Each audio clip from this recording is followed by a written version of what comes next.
we had kids that stayed at our little camp area too, and so we got to hang out with them a little bit, but then we spent a lot of time at the church for like 3 different days, and then we also did a clinic that involved little kids too while we were there. Yeah, when we got there, there was like a large group of kids that were just by our camp, like where we were tenting, and they were like super excited to see us there, and they wanted us to come play some games with them. So a couple of us went and played soccer with them, and it just kind of like opens your eyes because they're playing with a yarn ball rather than an actual ball, and it just kind of shows not take things for granted, because like we have like actual soccer balls we can use at home, but then like kids don't even realize like how much of a blessing that is when the kids over in Africa are playing with like a yarn ball, and they're as happy as can be. And the kids in Africa impacted my life because it just kind of opened my eyes a little bit,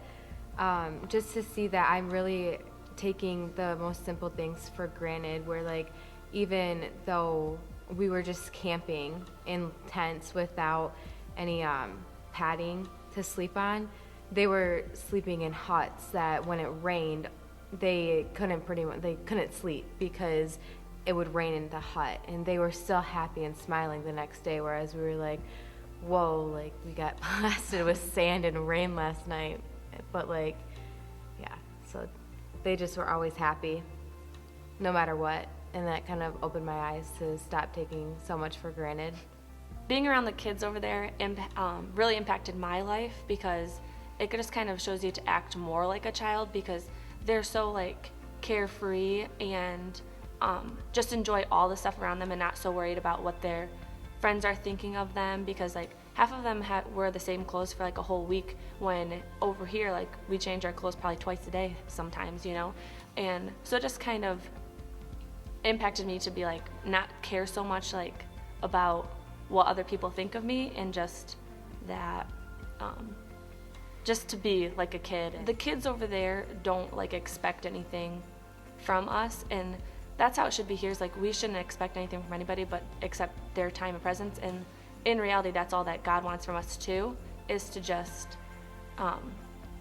spend that time with him and not expect that he's gonna do all these things for us, but rather than just spend time in prayer and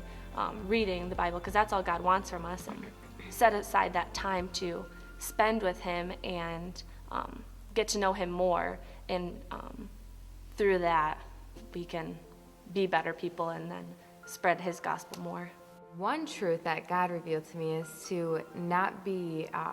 expecting so much, because when in America I feel like we're always looking for the next thing, or like planning out everything and just kind of waiting for what's going to happen next. But in Africa you kind of just like put your trust in God and the people there, that they're going to have the what's next, or the next plan. And so I think one truth that God really did reveal to me is just to not be so expecting to do something, or just not to plan out my life so much, and to just kind of go with the flow more, because I think when you just go with the flow more, you just kind of trust him.